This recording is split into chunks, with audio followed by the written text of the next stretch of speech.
Құрметті әріптестер, мектепке дейінгі тәрбие мен оқытуды бастауыш негізгі орта және жалпы орта білімнің жалпы білім беру оқу бағдарламаларын техникалық және кәсіптік орта білімнен кейінгі қосымша білім беру бағдарламаларын және арнайы оқу бағдарламаларын іске асыратын білім беру ұйымдарында жұмыс істейтін педагогтерді және білім және ғылым саласындағы басқа да азаматтық қызметшілерді аттестаттаудан өткізу қағидалары мен шарттарын бекіту туралы Қазақстан Республикасы білім және ғылым министрінің 2016 жылғы 27 қаңтардағы 83-ші бұйрығына өзгерістер енгізілгенін білесіздер. Былтырғы оқу жылында 24-ші жылы сәуір айында 72-ші бұйрықтың бірінші қосымшасы шыққан. Былтырғы оқу жылындағы педагогтер сол бұйрыққа орай аттестатталған болатын. Ал биылғы оқу жылында осы 25-ші жылы ақпан айында 72-ші бұйрықтың екінші қосымшасы өз күшіне еніп, жаңағы ұсынылды. Биылғы оқу жылындағы мұғалімдер осы бұйрықтың негізінде аттестатталынбақ. Бұл жердегі зерттеушілік санатын растайтын және педагог зерттеушілікке өтетін, кезектен тыс сарапшылыққа өтетін мұғалімдерге міндеттелініп отырған конструкция. Яғни өзінің авторлық әзірлемелерін үш ауданға тарату міндеттелініп отыр. Соны жүзеге асыру барысында бүгінгі мынау арқылы өздерінің авторлық әзірлемелерін ортаға салғалы отыр. Бүгінгі салғалы отырған істерде мына жерге қарасаңыздар, енді мақсаты әртүрлі білім беру мекемелері арасында ынтымақтастық қалыптастыру, коммуникацияның мақсаты тәжірибе алмасу, ортақ жобаларды іске асыруды қолдау. Мұғалімдердің кәсіби шеберлігін арттыру арқылы білім беру сапасын жақсарту. Келетін нәтиже мұғалімдер жаңа әдістерді қолдану арқылы оқу сапасын арттырады. Педагогикалық тәжірибелерді тарату барысында мұғалімдер өз шығармашылықтарын дамытады. Педагогикалық тәжірибелердің таратуының нәтижесінде білім беру саласында тұрақты әрі тиімді өзгерістер орын алады. Мұғалімдер арасында кәсіби байланыстар орнап, болашақта бірлескен жұмыс жасау мүмкіндіктері ашылады. Осыған орай өңірдегі 5 педагог өзінің авторлық әзірлемелерін ортаға салынады. Барлығы осы Қожа Ахмет Яссауи атындағы нөмір 100 мектеп гимназияның мұғалімдері бірінші Бекзат Нәжіпқызына сөз сөйлеген білеміз. Осы мектептің қазақ тілінің әдебиеті пәнінің мұғалімі. Бекзат Нәжіпқызы сөз сөйлеген. Қайырлы күн, құрметті әріптестер. Мен Ералиева Бекзат Мажитовна, Қожа Ахмет Яссауи атындағы нөмірі 20-ші мектеп гимназияның қазақ тілі мен әдебиеті пәні мұғалімі, педагог зерттеуші. Авторлық бағдарлама тақырыбы билердің сөзі, нақылдың көзі. 11 сынып оқушыларына арналған элективтік курс. Барлығы 34 сағат, аптасына 1 сағат. Курс мақсаты билердің шешендік өнері мен нақыл сөздерінің терең мағынасын оқушыларға таныту, билердің даналық сөздерін зерттеу арқылы жастардың ұлттық құндылықтар мен мәдениетке деген құрметін арттыру, оқушылардың сөйлеу мәдениетін дамыту, ұлтын сүйетін асыл мұраларымызды, тарихын құрметтейтін, рухани адамгершілік қасиеттерді бойына сіңірген білімді азамат тәрбиелеу. Курс міндеті билердің айтқан ақыл сөздері мен шешендік сөздерінің мағынасын, тарихи мәнін түсіндіру, халқымыздың мәдени мұрасын сақтап, оқушылардың ұлттық сана сезімін қалыптастыру, өз халқының тарихы мен мәдениетіне деген сүйіспеншілігін арттыру, ұлттық болмысын нығайту. Күтілетін нәтиже: оқушылар қазақ билерінің шешендік өнері мен нақыл сөздерін зерттеу арқылы ұлттық құндылыққа құрметтеумен қарауды үйренеді, шешендік өнерді меңгере отырып, өздерінің тұлғалық дамуына, адамгершілік қасиеттеріне және моральдық ұстанымдарға жауапкершілікпен қарауды үйренеді. Өз ойларын дәлелді, әсерлі әрі жүйелі түрде жеткізу дағдыларын жетілдіреді.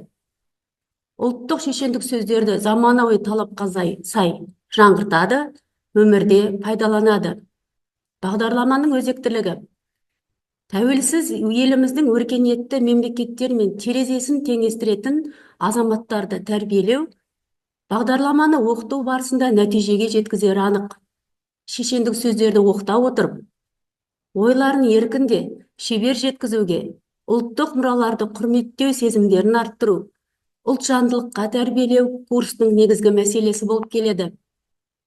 Оқушыларға шешендік сөздерді үйрету, олардың қоғамдық пікірталастарға, пікір алмасуға, өз ойларын ашық әрі сенімді түрде білдіруге көмектеседі. Жастардың ұлттық сана сезімін қалыптастырып, оларды өз халқының болашағы үшін жауапкершілік сезіміне тәрбиелейді. Ерекшелігі: курс қазақ билерінің нақыл сөздері мен шешендік өнеріне негізделген. Бұл оқу үдерісінде оқушыларды ұлттық мәдениет, дәстүрлер мен тарихқа жақындатуға мүмкіндік береді. Оқушыларға шешендік өнердің негіздерін үйретіп, сөйлеу мәдениеті мен сөз саптаудың маңыздылығын түсіндіреді. Сөз мәдениеті мен риторикалық дағдыларын дамытуға ерекше көңіл бөлінеді. Оқушылардың ой өрісін кеңейту, оларды елжандылыққа, әділдікке, адалдыққа тәрбиелеу курстың негізгі ерекшеліктерінің бірі болып табылады.